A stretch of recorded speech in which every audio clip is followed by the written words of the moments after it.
चलिए बिना किसी देरी के शुरू करते हैं। आज हम एक ऐसी जगह की यात्रा पर निकलने वाले हैं जहां भूगोल और प्राचीन कथाओं का बिल्कुल अद्भुत संगम होता है। हम बात कर रहे हैं माना की, जो भारत का पहला गांव है और स्थानीय मान्यताओं की माने तो ये सीधे स्वर्ग की ओर जाने वाला रास्ता भी है। ये सिर्फ कोई आम जगह नहीं है, बल्कि एक ऐसी सांस रोक देने वाली जगह है जहां इतिहास, विशाल पर्वत और गहरी आस्था एक साथ मिलते हैं। इस सफर को हम कुछ इस तरह तय करेंगे। शुरुआत करेंगे वहां की जमीनी हकीकत से, फिर चलेंगे उस साहित्यिक केंद्र की ओर, उसके बाद वहां के भौतिक चमत्कार को समझेंगे और आखिर में पहुंचेंगे स्वर्ग के उस रास्ते पर। तो चलिए सबसे पहले बात करते हैं द ग्राउंड रियलिटी, यानी बिल्कुल किनारे पर बसी इस जिंदगी की। यहां कदम रखते ही जो सबसे पहली चीज महसूस होती है वो है हड्डियां जमा देने वाली ठंड। 11,000 फीट, ये सिर्फ एक आंकड़ा नहीं है, ये वो ऊंचाई है जहां ये गांव अटका हुआ है। यहां हवा इतनी सर्द और तेज होती है कि बात करते हुए आवाज तक कांपने लगती है।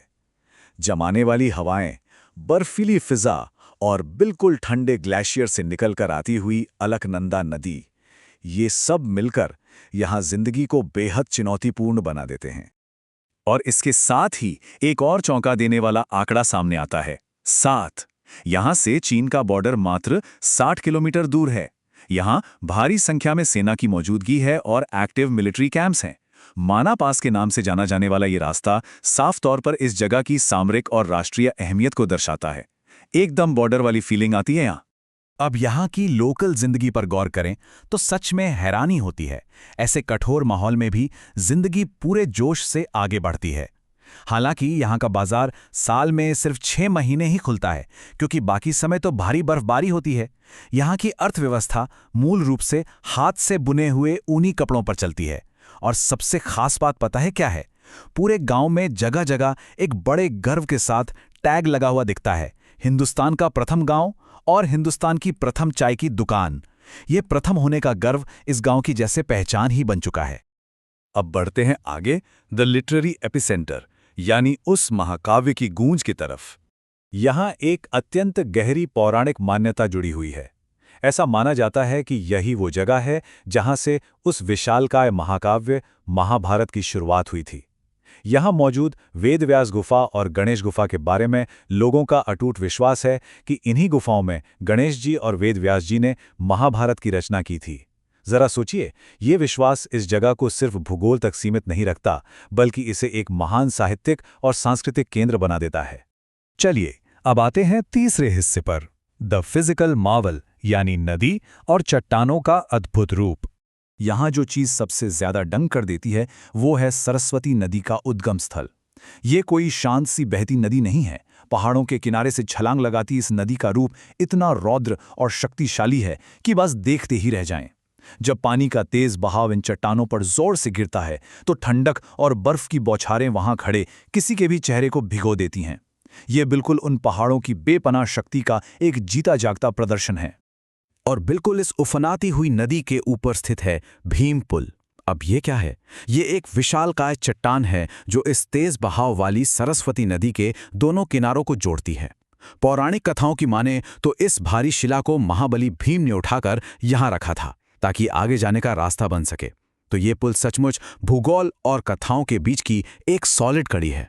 ये सिर्फ नदी के दो किनारों को नहीं जोड़ता, बल्कि इन पहाड़ों में बसी गहरी आस्था को जमीनी हकीकत से जोड़ता है। और अब आते हैं सबसे रोमांचक हिस्से पर, द पाथ टू हेवन, अंतिम चढ़ाई।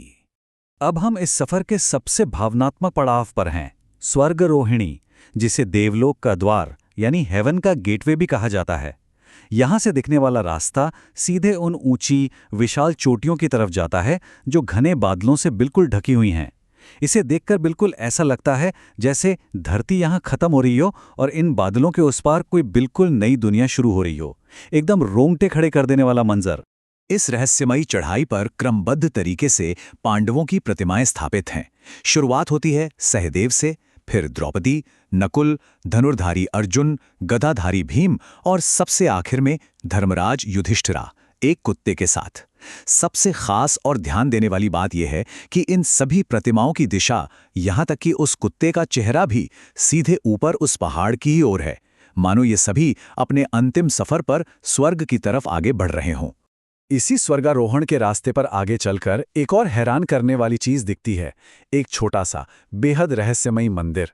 लेकिन आश्चर्य की बात यह है कि इस मंदिर के अंदर कोई मूर्ति नहीं है, किसी देवता की स्थापना नहीं है। इसके बजाय यहाँ सिर्फ 3 हथियार रखे हुए हैं और उनके नीचे 2 घंटियां लगी हैं। बिना मूर्ति का ये शस्त्रों वाला मंदिर इन पहाड़ों की पहले से ही रहस्यमयी कहानियों में एक और गहरा सवाल जोड़ देता है। अब यहाँ प्रकृति का एक और चमत्कार देखिए, जो अपने आप में बिल्कुल विपरीत है।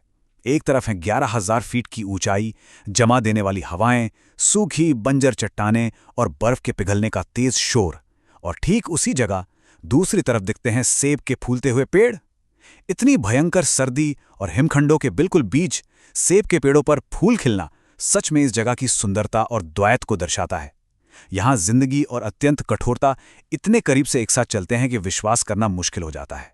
तो इन सभी बातों को जानने के बाद एक बड़ा ही गहरा सवाल जहन में आता है, क्या 11,000 फीट की ये ऊंचाई और मिलिट्री बॉर्डर से घिरा ये गांव सिर्फ भूगोल का एक आखिरी किनारा है, या सच में ये स्वर्ग का प्रवेश द्वार है? भूगोल और इन पौराणिक कथाओं का ये अद्भुत मिश्रण हमेशा यहाँ आने वालों के दिल में जिज्ञासा पैदा करता रहेगा। माना गांव के बारे में आज के इस विश्लेषण में बस इतना ही।